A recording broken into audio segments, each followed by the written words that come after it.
ನಮಸ್ತೆ ಎಲ್ಲರಿಗೂ. ಮಂತ್ರಾಲಯ ರಾಯರು ಯೂಟ್ಯೂಬ್ ಚಾನೆಲ್ಗೆ ಸ್ವಾಗತ, ಸುಸ್ವಾಗತ. ರಾಯರ ಭಕ್ತರಿಗೆ ಒಂದು ಗೊಂದಲವಿರುತ್ತೆ, ನಾವು ರಾಯರಿಗೆ ಪೂಜೆ ಮಾಡ್ತಾ ಇರೋದು ಸರಿನಾ ಇಲ್ಲ ತಪ್ಪ ಅಂತ.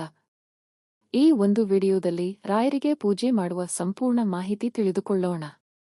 ಸ್ನೇಹಿತರೆ, ರಾಯರಿಗೆ ವೈಡೂರ್ಯದ ಪೂಜೆ ಮೇಲೆ ಮೋಹ ಇಲ್ಲ.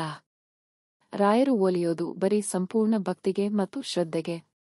ನೀವು ರಾಯರನ್ನ ಪೂಜೆ ಮಾಡೋಕೆ ಶುರು ಮಾಡ್ತೀರಾ ಅಂತ ಅಂದ್ರೆ ಮೊದಲು ನೀವು ರಾಯರನ್ನು ಸಂಪೂರ್ಣವಾಗಿ ನಂಬಬೇಕು, ನಂತರ ರಾಯರನ್ನು ಪೂಜೆ ಮಾಡೋಕೆ ಶುರು ಮಾಡಬೇಕು. ಅರ್ಧ ನಂಬಿಕೆಯ ಮನಸ್ಸಿನಿಂದ ಪೂಜೆ ಮಾಡಿದ್ರೆ ರಾಯರ ಅನುಗ್ರಹ ಸಿಗೋದಿಲ್ಲ. ಮೊದಲೇ ಹೇಳಿದೀನಿ, ನಾವು ಯಾವುದೇ ಕೆಲಸ ಶುರು ಮಾಡಬೇಕು ಅಂದ್ರೂ ಮೊದಲು ನಂಬಿಕೆ ಬೇಕು, ಅನಂತರ ಕಾರ್ಯ ಶುರು ಮಾಡಬೇಕು.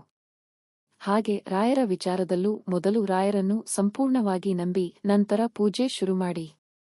ಇನ್ನು ಹೇಗೆ ರಾಯರನ್ನ ಪೂಜೆ ಮಾಡಬೇಕು ಅಂತ ಅಂದ್ರೆ, ಬೆಳಿಗ್ಗೆ ಬ್ರಾಹ್ಮಿ ಮುಹೂರ್ತದಲ್ಲಿ ಎದ್ದು ಸ್ನಾನ ಮಾಡಿ ಮಡಿಯಿಂದ ದೇವರ ಮನೆ ಸ್ವಚ್ಛಗೊಳಿಸಿ, ನಂತರ ರಂಗೋಲಿ ಹಾಕಿ ರಂಗೋಲಿ ಮೇಲೆ ಮಣೆ ಇಟ್ಟು, ಮಣೆ ಮೇಲೆ ಒಂದು ತಟ್ಟೆ ಇಟ್ಟು ತಟ್ಟೆಯಲ್ಲಿ ರಾಯರ ಮೂರ್ತಿ ಇಡಬೇಕು.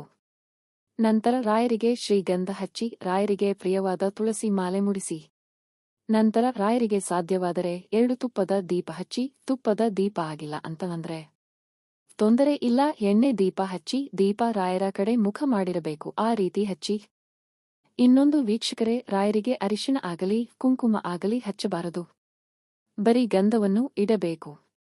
ನಂತರ ಭಕ್ತಿಯಿಂದ ರಾಯರ ಮಂತ್ರವನ್ನು 3, 5, 7, 9, 11, 21 ನಿಮಗೆ ಸಾಧ್ಯವಾದಷ್ಟು ಬಾರಿ ಜಪಿಸಿ. ಯಾವುದು ರಾಯರ ಮಂತ್ರವೆಂದರೆ, ಪೂಜ್ಯಾಯ ರಾಘವೇಂದ್ರಾಯ ಸತ್ಯ ಧರ್ಮ ರತಾಯ ಚ ಭಜತಾಂ ಕಲ್ಪವೃಕ್ಷಾಯ ನಮತಾಂ ಕಾಮಧೇನವೇ. ಈ ಒಂದು ಮಂತ್ರವನ್ನು ನಿಮಗೆ ಸಾಧ್ಯವಾದಷ್ಟು ಬಾರಿ ಜಪಿಸಿ ನಿಮಗೆ ಯಾವ ಕಷ್ಟ ಇದೆ, ಇಲ್ಲ ಯಾವ ಕೆಲಸ ಆಗಬೇಕು, ಯಾವ ಸಮಸ್ಯೆ ಎದುರಿಸ್ತಿದ್ದೀರಾ, ರಾಯರ ಬಳಿ ಹೇಳಿಕೊಳ್ಳಿ. ಹೀಗೆ ಈ ರೀತಿ ಪೂಜೆಯನ್ನು 21 ವಾರ ಮಾಡಿ. ನೀವು ಪೂಜೆ ಶುರು ಮಾಡಿದ ಕೆಲವೇ ವಾರದಲ್ಲಿ ನಿಮ್ಮ ಇಷ್ಟಾರ್ಥ ಪ್ರಾಪ್ತಿಯಾಗುತ್ತದೆ. ನೀವು ಅಂದುಕೊಂಡ ಕೆಲಸ ನೆರವೇರುತ್ತದೆ. ಎಷ್ಟೊಂದು ಜನರು ರಾಯರನ್ನು ನಂಬುತ್ತಾರೆ, ಪೂಜೆ ಮಾಡ್ತಾರೆ.